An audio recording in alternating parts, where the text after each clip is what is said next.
Hello my friends, and I hope you are having a fantastic day. So earlier today I stumbled on this video by Neon Knight where he talks about his experience with the DragonAge playthrough event. He did get invited by EA to play the game and accepted because he is a DragonAge fan. He had a number of things to say. I've only pulled out a select portion of what he was talking about, mostly because they're what I wanted to talk about.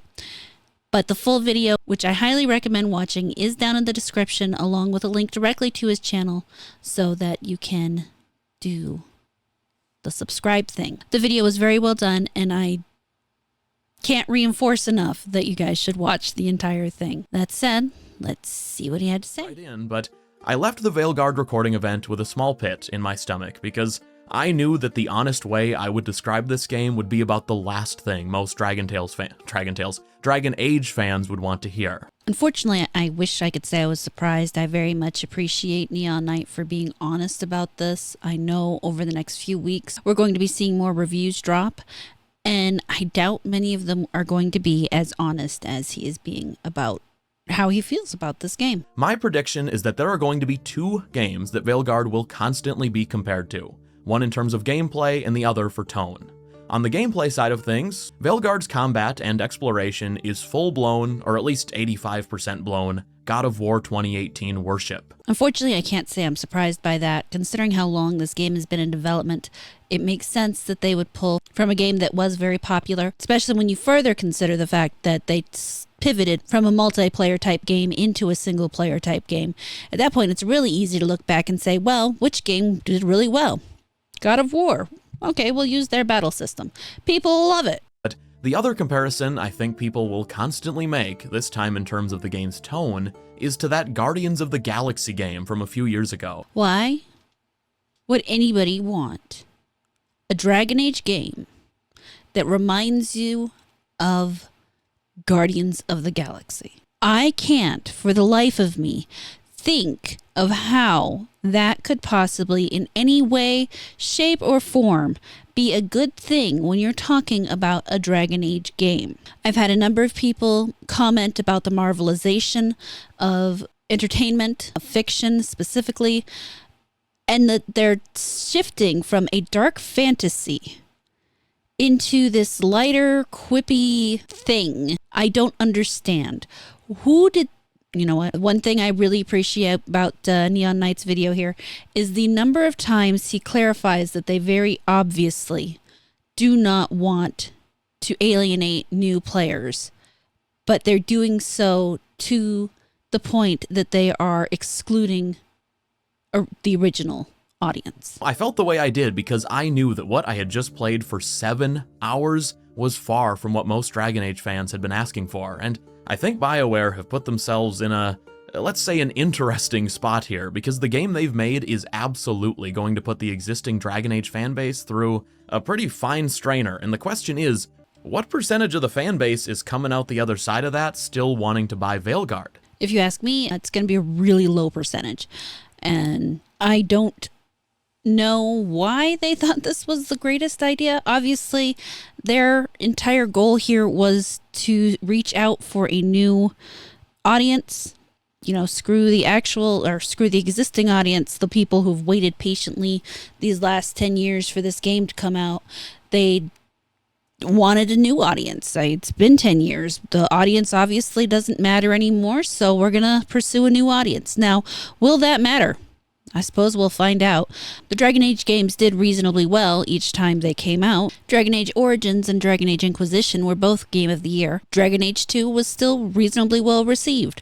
So they're going to basically turn over and find a new audience. I don't know how good that will actually be for them, especially since right now it seems like the audience that they're catering to may not exist. Maybe it will with this game. We'll find out. Maybe the change in combat and the change in tone will be enough to bring in players who normally wouldn't play it. Maybe the story will be good enough to them for it to overcome the issues of losing its original audience. That's something I have talked about quite a bit before, is if a game is going to abandon its original audience, it has to hope that the new audience it's aiming for is there to catch them. To this point, that has not happened. But this could be the first time. This very well could be the first time that the game comes out and people who wouldn't normally play these games love it to the point that it excels. Now, that's not going to change how I feel about the game. I'm still going to have absolutely zero desire to play it. But there's going to be a lot of people who have that issue with fear of missing out, and at which point they will buy it, they will play it, and maybe they'll enjoy it. I can't make that judgment for them, but I can say it won't make a difference for me. I was incredibly disappointed when I found out that Veilguard allows you to import a grand total of, wait for it, 0 choices from Origins, 0 choices from DragonAge 2, and just 3 from Inquisition, the game that Veilguard is a direct sequel to. If you want to know which 3 specifically, if you don't, skip forward like 15 seconds, but the only things you can set are who your Inquisitor romanced, and then the 2 choices from the very end of the Trespasser DLC. I do find it extremely interesting that the only choices, other than who you romanced, you get to pull over, are from the DLC. Not even from the main game. You have to have played the DLC to know what these choices, what the consequences of these choices could be, which is just absolutely insane to me. All the choices that you made in the game, and the only choices they care about are in the choices from the last DLC. And not even the most important of those choices. You don't get to even talk about if you drank from the well or not, or who you had drink from the well. And imagine what that could potentially change. Just the idea of all of the stuff that they're leaving behind. And yes, plenty of people will come into the comments and say, well, they don't want people to be lost. Well, they don't matter. It mattered to the people who played the games. I get it if it doesn't matter to you. But just because it doesn't matter to you doesn't mean it shouldn't matter to anybody. And it mattered deeply to a lot of us. It mattered deeply to me. And you can't shame me out of feeling that it mattered to me. These games, when we play them, when you have the amount of control that DragonAge gave you throughout 3 games, all of these little details that the writers, the developers were keeping track of and accounting for it into the next game, it gave you the sense that they actually cared about what you wanted in the game. And now they do a 180 on that. They've turned completely around and said, nope, we don't care anymore. And then you want the players to just eat that up and be okay with it. Well, I'm sorry, but that's not how things work. This is something I think that gets overlooked by people who invade entertainment the way a lot of these locusts do, quite literally, they're locusts, is they forget that there are a certain set of expectations people make for these things that they love. They assume that since they don't care about it, nobody cares about it. The same way the people come in my comments and say, well, I don't know why you care. That's because you don't care. And you lack the ability to understand why I care. And that's okay. Because I don't care that you don't care. I do care. And to have them act in such a way that we're just supposed to be grateful that they made the game at all. This is one of those things I find really interesting about the game industry right now, not just the developers, but also the players. Somewhere along the line, people came up with this weird idea that it is the gamer's responsibility to keep the gaming industry going. A fact of the matter, and I've said this before, I'm probably going to say this a million times. Gaming is a luxury pursuit. This is a thing that we get to do because we have the time to do it and because we have the interest to do it. And since it is a luxury pursuit, that means when things start getting tight, when food starts costing more, when bills go up, when it costs more to get to work, when you have to work more, when other things in your life come up, when your family gets sick, when your dog gets sick, gaming drops in its importance because you can live without gaming. You can't live without eating. Depending on the climate you live in, you may not be able to live without heat, especially as the year goes on. We're coming up on that part here soon for me. So when it comes to, well, this game is $70 because all these other people worked so hard on it, It's great that they worked so hard on it, but if it's not something worth my money, the money I need for all these other things in life, you don't get it. You just don't get it. It is the game developer's job. It is exclusively the game developer's job to make a game I want to play. It is not my responsibility to want to play the game they made. They have that backwards right now. They seem to think they get to make the game and then the gamers play the game. That is not how this works. It is my time that I'm spending on it, and it is my money that I am spending on it. Money that I had to use time to make. That is time away from other things I could have done. Playing video games is time away from other things that I could do, and I have plenty of other hobbies. So if you're not going to make a game I want to play, I will go crochet a blanket. I will go teach my dog another trick. I will go plant something and make it grow. There are many things that I could do besides playing video games. I choose to play video games because I enjoy them. So when they step away from something that you love so far, just because someone new comes up and picks it up and looks at it and decide that they like it, doesn't invalidate my opinion. It doesn't invalidate anybody's opinion. My decision not to like it doesn't invalidate if somebody else does like it. Because these are opinions. They are subjective. I can't objectively say anything about the game as I've not been able to play it.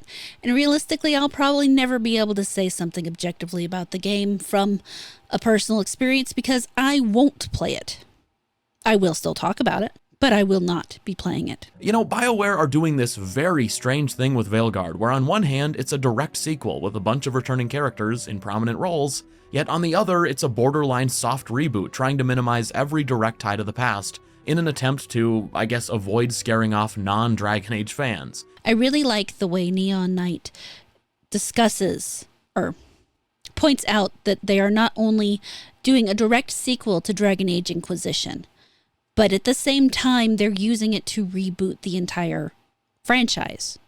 They're changing it in a direct sequel. And then people are confused why people are confused. Normally, if you do a direct sequel, you have a tendency to keep things more or less the same. I find it very interesting that they wouldn't even try, especially when you could just take the choices from DragonAge Inquisition and work those in. But really, it just feels like a bunch of laziness to me that they wouldn't even. They didn't even try. Instead, they're more concerned about the idea that newcomers might be intimidated by that idea. But why? I mean, it was so easy to avoid it. They did it quite well in Inquisition. You just have a skip, or you have what you decide is the predetermined, I mean, you could call it the canonical ending, but it really shows that they've started putting so much less care into that aspect of the game. And they can make up all the excuses they want. But realistically, what it is they don't care. Because you make the time to do the things you care about. Before I say anything else, know that Veilguard is a very linear game, or at least it feels that way 99% of the time. Sure, from the Lighthouse base of operations, you can decide what mission you want to do. I don't believe things are all forced in a specific order, but ultimately, once you're doing a mission, which is what you're going to be doing most of the time, you're being funneled down a set path with little offshoots here and there to find some gear or an optional enemy. This reminds me quite a bit of DragonAge 2, where that was honestly a lot of what the missions were. The mission setup isn't something new, obviously, in DragonAge. The way they did it in Inquisition was slightly different from the way they set it up in DragonAge 2. But the idea of, you go into this area, or you have your home base. From your home base, you pick where you're going within the map, and then you do the thing within the area. A lot of times it would be a quest or a mission or whatever. And then you would have, in DragonAge 2, you had a much tighter map for each of these things. I feel like a lot of the problem people had with Inquisition was that the fact that where these missions were, the areas were too big. I honestly liked it, but I'm weird, so that's okay. I always felt that the DragonAge 2 maps were too small. And yes, of course, DragonAge Origins kind of hit it the best. I mean, they had the right size maps for everything you were doing. They made things feel more like you were exploring an area as opposed to being on rails and having to be in this tight little area in order to get where you were going. So in that, obviously, Origins is the best of them. But this isn't something hugely unusual. So overall, I do feel Neon Knight did his best to present a very fair review. I highly recommend that you go and watch his video. Like I've said, it will be down in the description, link to both his channel and the video.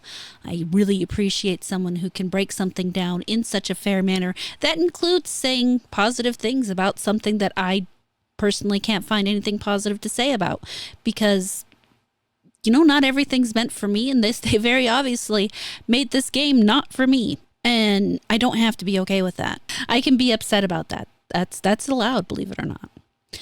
I feel like I've said a lot about this game over the course of the last few months, and soon it will be released, and in the rearview mirror it'll either succeed or it'll fail, which will have absolutely nothing to do with me. That will have everything to do with everybody else who goes out and either purchases the game or doesn't. That is something out of my hands and beyond my control. It is very plausible that people will enjoy it. It is modeled after one really great game and one game that didn't piss anybody off. So it could have something for somebody. I don't know who.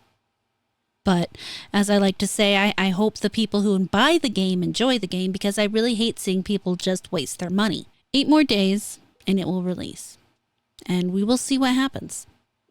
I'm curious now in a very academic way, because that's all I got for it now.